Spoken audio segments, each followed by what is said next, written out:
You're listening to an Airwave Media Podcast. This episode is brought to you by Facebook. So you were scrolling on Marketplace, and there it was, the bike you'd been searching for. You sent a message, and it turned out the seller was super chatty, kind of funny, and an avid cyclist. The next thing you know, you're in a cycling crew. Well, a community cycling group. The thing about Facebook, you might find more than what you're looking for. From a browse to a bike ride, this summer find more on Facebook.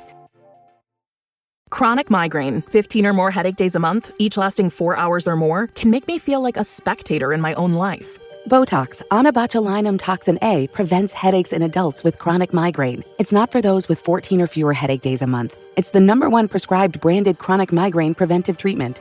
Prescription Botox is injected by your doctor. Effects of Botox may spread hours to weeks after injection, causing serious symptoms. Alert your doctor right away, as difficulty swallowing, speaking, breathing, eye problems, or muscle weakness can be signs of a life-threatening condition. Patients with these conditions before injection are at highest risk. Side effects may include allergic reactions, neck and injection site pain, fatigue, and headache. Allergic reactions can include rash, welts, asthma symptoms, and dizziness. Don't receive Botox if there's a skin infection. Tell your doctor your medical history, muscle or nerve conditions, including ALS, Lou Gehrig's disease, myasthenia gravis, or Lambert-Eaton syndrome, and medications, including botulinum toxins, as these may increase the risk of serious side effects. Why wait? Ask your doctor, visit BotoxChronicMigraine.com, or call 1-800-44-BOTOX to learn more.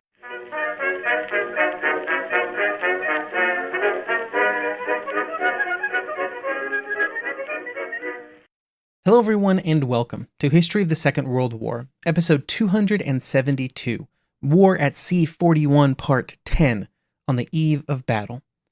This week, a big thank you goes out to Shane and 1094 for supporting the podcast by becoming members. Members get access to ad-free versions of all of the podcast episodes, plus special member-only episodes roughly once a month. Head on over to historyofthesecondworldwar.com/members to find out more. One of the odd parts of discussing naval history is that the time scales that it generally takes place within don't map well to how most people experience history. Obviously, when reading history or listening to history, like with this podcast, things move pretty quickly. But for the people experiencing them, time was not measured in minutes, usually. It was hours, days, months. It could be years. Capital ships took a long time to build, many years, even under wartime priority. The time that it would take for a battleship to be built, could be 3, 4, 5 years. This meant that leaders of the Royal Navy knew that every month that the Bismarck was not available to the Germans, and then every month that it delayed action, the better the situation would be for the Royal Navy. The King George V joined the fleet at the end of 1940, the Prince of Wales in May 1941, the Duke of York was scheduled for June, Anson by the end of the year. Each of these ships represented a drastic increase in the ability of the Royal Navy to meet the challenge of the Bismarck. But they could not be accelerated any more than they already were. They were going to arrive at those times, and there was nothing that could be done to change that. And then when news arrived that the Bismarck had been spotted, what was available to be used to try and meet the Bismarck was probably the two ships that would not have been chosen, the Hood and the Prince of Wales. And they were the best positioned. They were available at the time, and they would have to do. The aging Hood and the very young Prince of Wales. And for the men aboard those two ships, time would crawl by. Between the time that the Suffolk first reported the position of the Bismarck and when the Hood and the Prince of Wales would engage the German ships during the Battle of the Denmark Strait, 10.5 hours would elapse. During that time, the men aboard the Hood and the Prince of Wales knew that they were moving towards contact, knew that they were moving towards battle, but there was nothing that they could do to make that battle happen any sooner. This was just how naval combat worked. You had to move across the ocean to make it happen. And usually that took hours. Sometimes it took days. And what's interesting is that their crews actually started before the German ships made their way out into the Denmark Strait, and before they were spotted by the Norfolk and the Suffolk, because the first battlecruiser squadron would just begin its deployment to Iceland to be in their proper position to maybe intercept them if they moved through the Denmark Strait when the Bismarck was spotted off of Norway. Once they were out to sea, rumors began circulating around the ships about what they were doing. Eventually, there would also be a set of public addresses given to the crews on both ships about what was happening. On board the Prince of Wales, the address would be, quote, "The captain will speak to the ship's company." 2 German warships, namely Bismarck and Prinz Eugen, are at sea, and according to intelligence sources, are going to enter the North Atlantic convoy shipping lanes via the Arctic Circle, end quote. The men aboard the Hood heard a similar statement, with one of the few men who would live to give his account later saying that the message involved a statement that the Bismarck and a cruiser had been spotted at Bergen and that the expectation was that they were on their way into the Atlantic. The address also informed the men that they were on their way to Iceland to be better positioned. Ted Briggs, one of the 3 survivors of the Hood, would say that his impression was that when this news circulated among the seamen of the lower decks, they assumed that it was just like the other such announcements that had occurred since the start of the war. Nothing would come of it. They would be at sea for a bit, then they would head back home without any real action occurring. In the defense of the estimations of those men, this is exactly what had happened multiple times since the start of the war. In fact, just 2 months earlier, there had been an alert that caused the entire home fleet to set sail, with Admiral Tovey taking his whole fleet out to the same area south of Iceland that the Hood and the Prince of Wales were moving towards. The actions taken by Tovey against the Bismarck were actually impacted by that false alarm in an important way. During that operation, Tovey had realized that he had made a huge mistake by having all of his ships sailing simultaneously due to the fuel problems that they would face. If they were on station too early, he risked not being able to react to the Germans at all because all of his ships would have to return to port at roughly the same time to refuel. This is part of why, when the news of the Bismarck arrived, he sent just the 2 ships, the 2 capital ships Hood and Prince of Wales, to the area south of Iceland, and was a bit more cautious and delayed with his use of the rest of the home fleet. Staggering their need for fuel might be critical in the upcoming operation, and it would be. But regardless of what the future held for the larger ships of the 1st Battlecruiser Squadron, the most important immediate enemy was the weather. During the evening of May 22nd, the seas continued to rise, resulting in a rough ride aboard the Hood and the Prince of Wales. On board the Hood, the seas were rough enough that spray and seawater would cover not just the rangefinders mounted on top of the turrets, but also the gun directors located on top of the ship. The Prince of Wales encountered even rougher seas due to how the ship was designed. The key problem for the King George V class battleships was that their seaworthiness in heavy seas was compromised to try and allow the forward turret to fire forward. The forward turrets were stacked similarly to other ships. If you're picturing a battleship of the Second World War, you're probably picturing 2 turrets stacked on top of one another. And if the ship had been given a tall bow, the bottom turret would not have been able to fire forward at 0 elevation. But not giving it a higher bow meant that instead of shrugging the seas aside during heavy weather, the bow had a tendency to dig in, meaning that seawater doused the forward turrets every time the bow dropped into the sea. This would make firing those turrets impossible in even moderate conditions, and this was not a situation in which the seas were moderate. However bad it was for the Prince of Wales and the Hood, it was so much worse for the destroyers that were accompanying them. It is somewhat normal that destroyers should have a rougher time than the capital ships, but as the situation continued to get worse, there began to be concerns that the destroyers would start to suffer real damage. To try and keep up, they were having to go at almost full speed, and Commander May, who was in command of the destroyers, would signal to Holland aboard the Hood that, quote, "Do not consider destroyers can maintain present speed without danger." Holland would prioritize his speed over the support of the destroyers, and he would signal to May that, quote, "If you are unable to maintain this speed, I will have to go on without you. You should follow at your best speed," end quote. May and the destroyers would try to stick it out, but at 9:30 p.m. they would slow down and begin to prioritize the safety of their ships.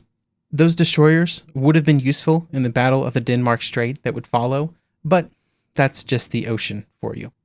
Just before 10 p.m., just a little bit after the destroyers slowed down and let the Hood and the Prince of Wales continue forward, the British Admiralty would send out an all-hands message to the entire Royal Navy across the entire globe that said, quote, "1 battleship and 1 cruiser reported by Norfolk." There was only 1 ship that the battleship could be, and so the expectation was that there would be an important confrontation in the near future. On board the Prince of Wales, There would be further crew broadcasts, including one that offered clear information about how the Norfolk and the Suffolk were shadowing the German ships and that the Bismarck was still on course for an interception the next morning. The sailors on board the Prince of Wales would later recount that the morale amongst the crew, even though they were largely inexperienced, was one of great confidence, due at least in some part to the fact that they were with the Hood. One officer, Lieutenant Commander McMullen, would later write of his feelings at this time that, quote, "We were the new boy, but we felt perfectly confident that there was the mighty Hood," end quote. On Hood, the announcement would be made that, quote, "We are expected to intercept tomorrow morning. We will go to action stations at midnight. In the meantime, prepare yourselves, and above all, change into clean underwear," end quote. It's always good to give practical, helpful advice to the crew, like changing their underwear. With the general timeline for interception known, there would be time set aside for as much of the crew as possible to try and get some rest throughout the evening and into the night, especially once the storm died away a little bit during the morning hours. While the Hood and the Prince of Wales were racing into position, back on board the Suffolk and the Norfolk, the shadowing continued, until at around 11 p.m., the German ships made their way into a snowstorm. When the Suffolk then entered the snowstorm, suddenly its radar could no longer track the German ships, which was a problem because the snowstorm also, of course, cut visibility down to almost nothing. This would begin a period of about 3 hours, during which the cruisers were not in contact with the Germans, which was announced via radio, causing some reconsideration aboard the Hood. The speed that they had been advancing in had only been possible due to having the exact position of the Bismarck. Now that the German positions were growing more and more fuzzy by the hour, the plan had to be reevaluated. If they continued on their path, it was possible that they would sail right past the German ships, because being just a few miles off course would mean that they would be unable to spot their targets. This would allow the Bismarck to move south into the Atlantic, and nobody wanted to contemplate that scenario. To try and minimize the likelihood of this possibility, Admiral Holland ordered his ships to slow down, to give the cruisers time to reestablish contact and to radio in a new contact report. Then at 2:27 a.m., that new report arrived, with the Suffolk announcing that radar contact had been reestablished and that the British and German ships were headed on a similar course at about 65 kilometers or 40 miles away from one another. With how close the two groups of ships were, the British could have engaged the Germans sooner, but Holland made the decision to wait until closer to dawn, so that the confrontation would happen during the hours of daylight rather than as a night action. During this time, the Hood and the Prince of Wales were still not using their radios out of fear of interception by the Germans, which would have undoubtedly happened. However, this also meant that there was no coordination between the 1st Battlecruiser Squadron and the 2 shadowing cruisers at this time, when such coordination might have been useful.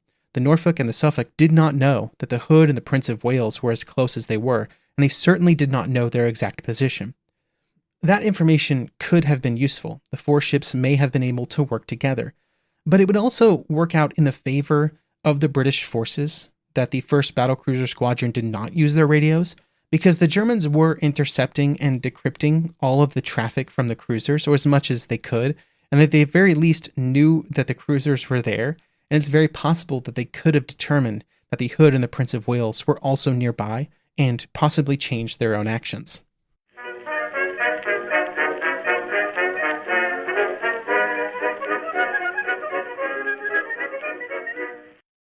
Online shopping is so convenient, but a professional-looking website is not always a legitimate business. You may place an order, enter your credit card information, and only later discover that the store was completely fake. The product will never arrive, and criminals may now be able to use your payment information for additional purchases or fraud. CoverOn provides a comprehensive bundle designed to help protect your identity, online privacy, and financial information. It includes cyber insurance for eligible covered incidents. If fraud does happen, CoverOn offers up to $2 million in recovery support for qualifying expenses and financial losses. You also can receive step-by-step guidance to help dispute fraudulent charges, secure compromised accounts, and begin restoring your financial life. CoverOn brings protection, insurance, and recovery assistance together in one service, helping you shop and live online with greater confidence. One scam can cost you everything, so protect yourself now. The first 100 users get 20% off with the code HISTORY20 at coveron.com/history20. That's code history20 at coveron.com/history20. This episode is brought to you by Facebook. So you were scrolling on Marketplace, and there it was, the bike you'd been searching for. You sent a message, and it turned out the seller was super chatty, kind of funny, and an avid cyclist. The next thing you know, you're in a cycling crew. Well, a community cycling group. The thing about Facebook, you might find more than what you're looking for. From a browse to a bike ride, this summer find more on Facebook.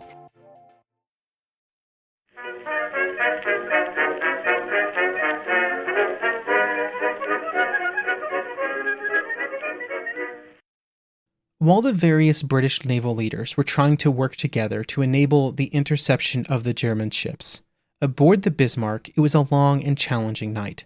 The things that were known aboard the German ships were very worrying. They knew that they were being shadowed by two cruisers, who were constantly broadcasting their positions. They knew that those messages contained accurate information, that the information was almost certainly being distributed to other Royal Navy assets. But they also knew that some of the radio messages they were intercepting and reading were not addressed to the two cruisers, which begged the question of what else might be out there hunting them. It could be anything that the Royal Navy possessed, and so all that Lutjens could do was fall back on some of the intelligence reports that he had been given, which seemed to point towards it not being capital ships.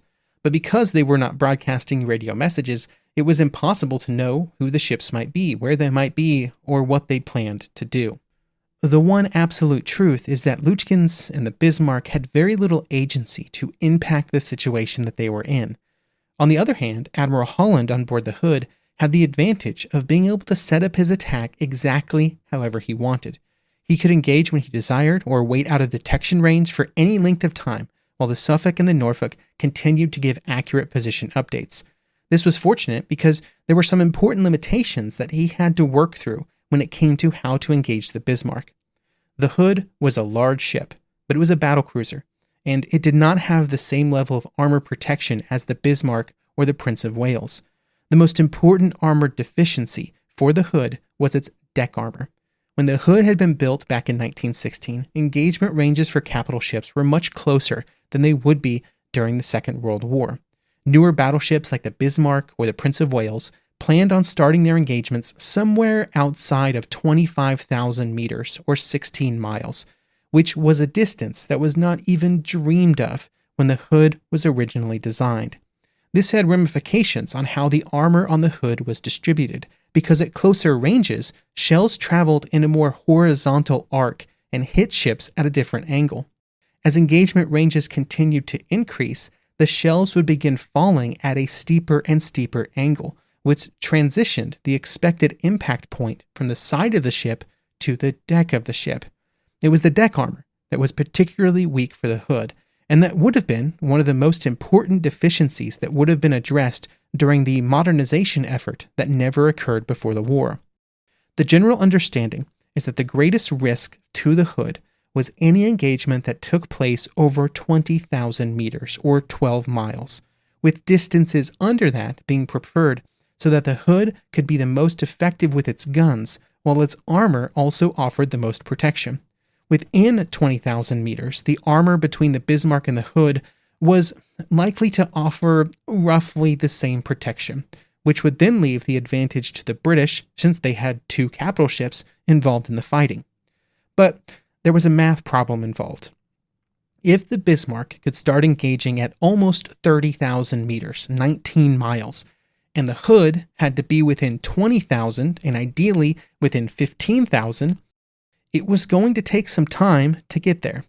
Even at maximum possible speed, it was likely to take more than 10 minutes for the Hood to close that distance, and that was only if the Bismarck did not try and run away at a similarly high speed. During that 10 minutes, the Hood would be most at risk, and the Bismarck would be able to fire many volleys, 10, 15, nobody really knew. This left Holland in a difficult position. What seemed best to him, and it was difficult to really find a better path, was to just move through that area of danger as quickly as possible, with the Hood making maximum speed directly towards the Bismarck.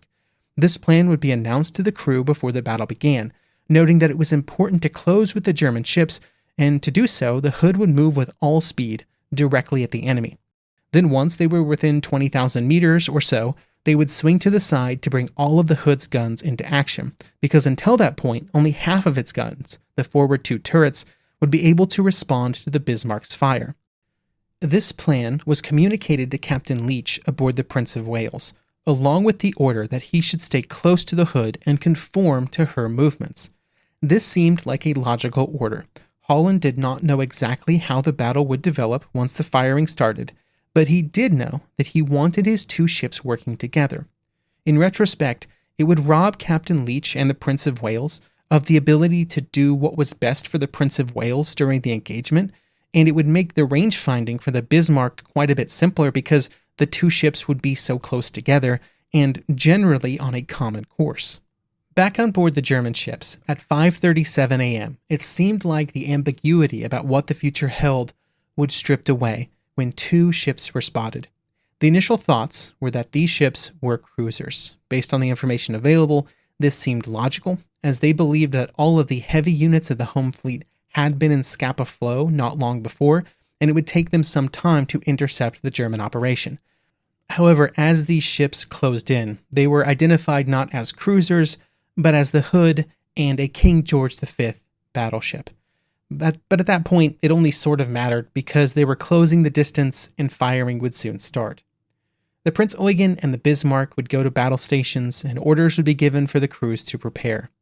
As an example of the types of things that were done on board the Prinz Eugen, the port-side anti-aircraft crews were told to move to the starboard side. It seemed unlikely that anti-aircraft fire would be required, and the men were just too exposed to shell fragments in their normal positions, so they were simply moved to the other side of the ship.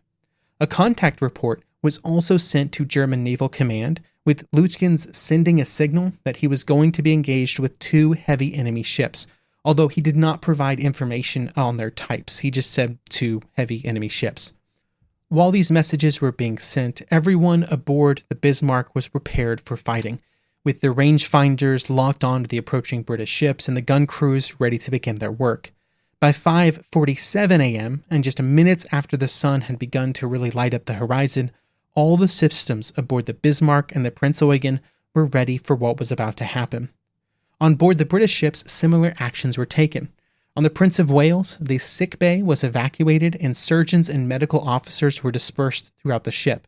This might seem on the surface like an odd thing to do when a ship was getting ready to go into action, but on board the Prince of Wales, the sick bay was a large open area that spanned the width of the ship in front of the forward turrets.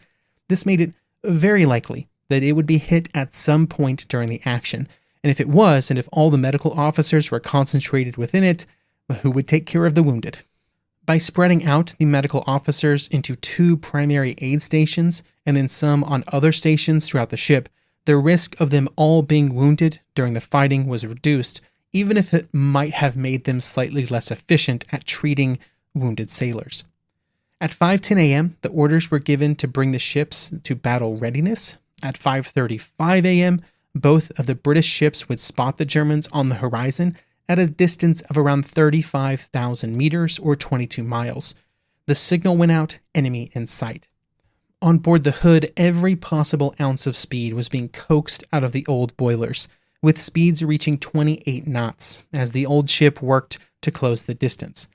At 5:43 a.m., the Hood sent in a radio message to the British Admiralty, breaking radio silence. From Hood, enemy in sight, am engaging. Captain Leach aboard the Prince of Wales would send a message to the crew. This is your captain speaking. The 2 enemy ships are in sight, and we shall begin opening fire any minute now. Good luck to you all. The radio signal from the Hood was received not just back at the Admiralty, but also aboard the destroyers that had accompanied the battle cruiser until the weather had separated them, along with any other ship within range.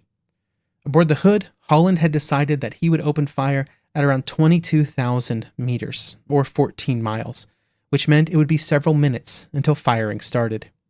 Admiral Holland would then make a mistake, at a point where it would cause the greatest of harm.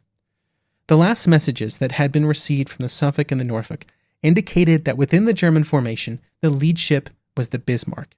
This was important because Holland wanted to concentrate all of the fire of the two British ships on the Bismarck, at least initially, because during the long-distance duel, the Prinz Eugen would not have the range to engage, and obviously its shells were less of a concern than what the Bismarck was throwing.